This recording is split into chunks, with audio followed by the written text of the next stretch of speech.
Hello student, आज का जो हमारा वीडियो है बहुत महत्वपूर्ण है और उन लोगों के लिए है जो विभिन्न परीक्षाओं की तैयारी सेल्फ स्टडी यानी कि अपने खुद के अध्ययन से कर रहे हैं और किसी भी कोचिंग या बाहरी आपके सहायता को ले पाने में सक्षम नहीं है या ले नहीं रहे हैं, जो भी हो, क्योंकि हर किसी के लिए कोचिंग ले पाना या दूसरे आपके सहायक टूल्स ले पाना पॉसिबल भी नहीं है। तो सेल्फ स्टडी आपका सबसे अच्छा उपाय है और आपको पता भी है कि अंततः मेहनत तो इंसान को खुद ही करनी पड़ती है।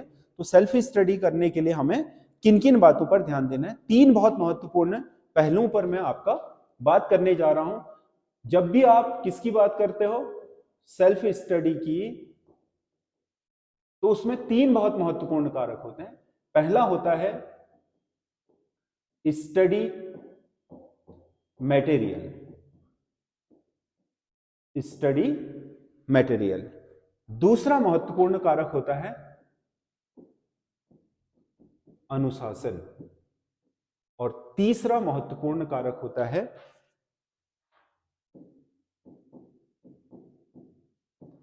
प्रतिस्पर्धा की जांच।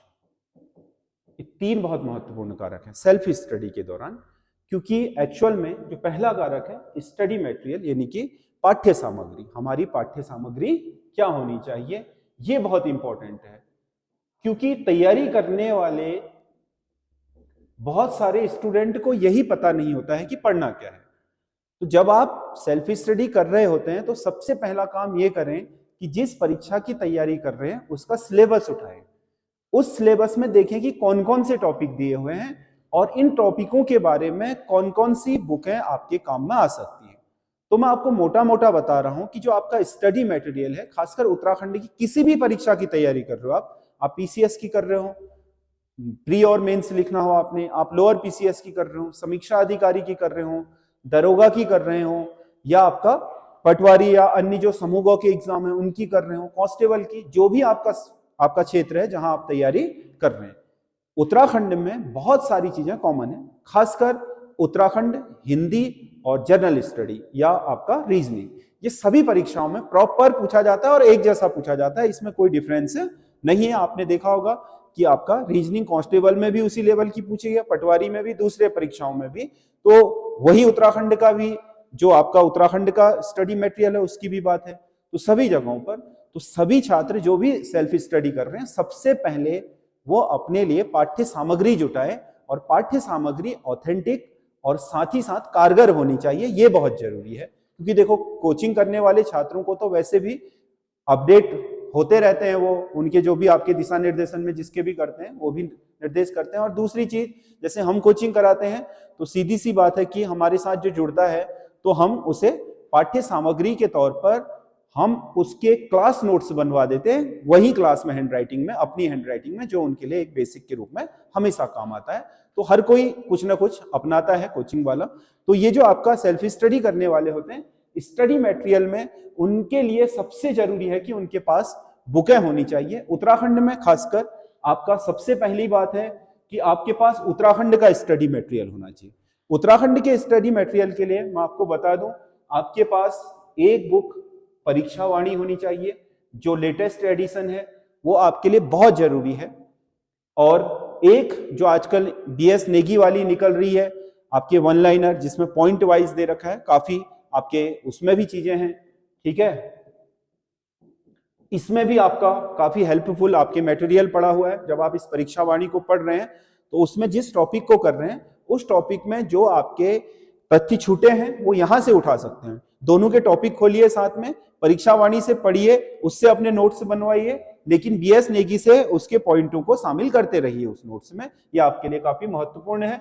और अजय रावत, ये भी आपके पास होना चाहिए, क्योंकि उत्तराखंड में जो आपका उत्तराखंड का हिस्ट्री पूछा जा रहा है वो काफी डेप्थ में पूछा जा रहा है। ये तीन पुस्तकें आपके पास यूके की होनी चाहिए। दूसरा, हिंदी तैयार करने का सबसे अच्छा तरीका है कि आपके पास हिंदी का जो आपका, ये बीएस नेगी में भी हिंदी का बहुत बड़ा आपका जो शब्दावली है वो इसमें भी दी हुई है, जो नया एडिशन आया है इसका। तो उसमें आपका हिंदी का जो शब्दकोश है, मतलब जो उत्तराखंड में, उत्तराखंड का कुमाऊनी, गढ़वाली या पर्वतीय क्षेत्रों की भाषाओं का शब्दकोश पूछा जा रहा है, वो यहां मिल जाएगा आपको। हिंदी में बाकी आप लूसेंट भी ले सकते हैं। लूसेंट एक क्या हो सकती है, लूसेंट आपके लिए एक बहुत महत्वपूर्ण पुस्तक हो सकती है जिसमें आप ग्रामर को कंप्लीट कर सकते हैं, और उसके अलावा हिंदी का जो शब्दकोश है, पर्यायवाची, मुहावरे, अनेकार्थी, एकार्थी, विलोम, पर्यायवाची, सारी चीजें आप यहां से कर सकते हैं हिंदी वाले में। वर्णमाला क्वेश्चन पूछा जा रहा है, संधि से क्वेश्चन पूछा जा रहा है, संज्ञा, सर्वनाम, विशेषण, क्रिया विशेषण, वाक्य, उपवाक्य, इनसे क्वेश्चन जो आ रहे हैं वो सब यहां से कवर हो जाएंगे, शब्दकोश भी यहां से कवर हो जाएगा। और तीसरी चीज, आप जो हिंदी साहित्य पूछा जा रहा है वो हिंदी साहित्य के लिए उत्तराखंड का जो SCERT है, उत्तराखंड का SCERT है, SCERT की 10th, 11th और 12th, इन 3 क्लासों की हिंदी की सारी पुस्तकें ले लें, सारी की सारी। अब उसमें उसने क्या कर रखा है, सिलेबस में सबके नाम दे रखे हैं, तो इन पुस्तकों से उन चैप्टरों के महत्वपूर्ण आपके जो चैप्टर दे रखे हैं, जो आपके साहित्यकार दे रखे हैं, उनको उठा लें आप। उनको उठा करके कम से कम अपने हैंड राइटिंग में उनके नोट्स बना ले, फिर उनको साइड कर दे, क्योंकि सभी साहित्यकार उसमें से भी नहीं है, सिलेक्टिव है, वो सभी मिल जाएंगे आपको यहाँ पर। तो आपका काम हिंदी का इनसे हो जाएगा। तीसरा बता जीएस में पाठ्य सामग्री के लिए आप कोई भी दृष्टि का उठा लीजिए, महेश कुमार वर्णवाल का उठा लीजिए, और भी कई आपके परीक्षा मंथन वगैरह के आते हैं, जिसका भी एनसीईआरटी का संग्रह आ रहा है, उसमें आपका इतिहास, भूगोल और आपका इतिहास, भूगोल, पॉलिटिकल, इकोनॉमी, ये 4 के 4 सब्जेक्ट आपके, आप उनसे करें। खासकर पतली वालियों से ज्यादा आपके लिए बेनिफिशियल रहेगा, क्योंकि उसको करने में आपको बहुत आसानी होगी और आपका जो बेसिक है वो क्लियर हो जाएगा। तो जीएस के लिए आप इनको करें। उसके बाद कंप्यूटर 5 नंबर का पूछा जा रहा है, तो कंप्यूटर में परीक्षा मंथन ले लें आप, परीक्षा मंथन का लेटेस्ट एडिशन लें। इससे क्या होगा, लेटेस्ट एडिशन लेने से जो इंटरनेट में बदलने वाली जो शब्दावलियां हैं वो इंक्लूड होती है नई वाली में, पुरानी वाली में वो चीजें नहीं होंगी। बाकी जो बेसिक चैप्टर हैं, कंप्यूटर का विकास वगैरह, सॉफ्टवेयर, लैंग्वेज, ये तो सब मिल जाएंगे आपको, लेकिन लेटेस्ट शब्दावली आपको लेटेस्ट एडिशन में ही मिलेगी। कंप्यूटर के लिए ये ले लें। और रीजनिंग के लिए आपको कोई भी प्रैक्टिस सेट, आप किरण का प्रैक्टिस सेट ले लें, सबसे बेहतरीन है, जिसमें आपको सभी तरह के चैप्टर मिल जाते हैं, या दूसरे किसी का भी पब्लिकेशन का आप एक सेट लें पूरा, और उसमें आप सीखते भी रहें और उस प्रैक्टिस सेट को रोज आधा घंटा करते भी रहें। उसमें यह है कि आप 20-20 क्वेश्चन भी अलग अलग चैप्टर के अलग अलग आपके सेट में रोज करोगे तो सभी तरह के चैप्टरों के बारे में आपको ठीक जानकारी हो जाएगी। ये तो आपको चाहिए पाठ्य सामग्री। इस पाठ्य सामग्री में जो भी उत्तराखंड में तुम्हारा सिलेबस दिया रहता है सब कवर हो जाएगा, सारा का सारा जो बुक्स मैंने बता रखी है। ये पाठ्य सामग्री आप जरूर अपना लें। ये पहली शर्त है किसके लिए, सेल्फ स्टडी के लिए, क्योंकि आपके पास सेल्फ स्टडी में स्टडी करने के लिए मटेरियल का होना बहुत जरूरी है, पहली। दूसरा अनुशासन, दूसरा सेल्फ स्टडी में अनुशासन है, जबकि ये पहला होना चाहिए। सबसे महत्वपूर्ण यही है, क्योंकि देखो जो कोचिंग जाते हैं, क्लासेस पढ़ते हैं, उनकी एक निश्चित टाइमिंग होती है। हर दिन एक समय वो क्लास में होते हैं, क्लास में कुछ ना कुछ सीखते हैं, क्लास के बाद घर में रिवीजन करते हैं, तो उनका एक टाइमिंग बना रहता है। सेल्फ स्टडी वालों के साथ क्या दिक्कत आती है कि आज संडे है, समझ गया ना, आज नहीं पढ़ता हूं, कल मंडे है, कल 10 घंटे पढ़ दिया, परसों ट्यूसडे के दिन कहीं चले गए, क्योंकि उनका टाइमिंग तो है नहीं, बाध्यता नहीं है ना कोई। कोचिंग जाने वाले की बाध्यता है, भाई आज क्लास जाना है, छूट जाएगी, उनको ऐसी कोई बाध्यता नहीं होती, इसीलिए वहां पर लापरवाही होने के चांस बहुत ज्यादा रहते हैं। तो यहां पर चाहिए अनुशासन, मतलब अपनी जो आपके क्या है, अपनी विल पावर है वो बहुत मजबूत चाहिए कि भाई हफ्ते में 6 दिन का शेड्यूल बना रखा है 6 घंटे का रोज का, तो वो 6 घंटे आपके निकलने ही चाहिए। उस 6 घंटे में से हमेशा ये ध्यान में रखें कि 4 घंटा नई चीजें करनी है, मतलब इन सारी चीजों को निपटाना है सिलेबस को। 2 घंटा जो पढ़ दिया है उसका रिवीजन रोज का होना चाहिए। वो 2 चीजें बहुत इंपॉर्टेंट है। देखो आपने कितना पढ़ा है ये मायने नहीं रखता, पढ़े में से कितना आपको आता है ये मायने रखता है। आपने जो पढ़ा है उस पढ़े में से कितना आता है ये हमेशा इस बात पे निर्भर करेगा कि आपने उनका रिवीजन कितनी बार करा है। क्योंकि एक बार आप 100 चीजें पढ़ लोगे, शायद आपको 10 भी याद नहीं रहेंगी, लेकिन अगर आप एक चीज को 10 बार पढ़ोगे तो वो एक चीज आपको बहुत परफेक्टली याद रहेगी, तो वो आपका काम करता है। इसीलिए आपके सेल्फ स्टडी में अनुशासन बहुत जरूरी है। आपका टाइम टेबल निश्चित होना चाहिए और उस टाइम टेबल के साथ किसी भी तरह का खिलवाड़ नहीं होना चाहिए। उस टाइम टेबल को आप एक स्कूल की कक्षा मान लो या कोचिंग क्लास मान लो और उसी बिहेवियर के साथ उसमें रोज बैठो अपनी चेयर पर और रोज अपने काम पूरे करो, किसी तरह के समझौते करे बगैर।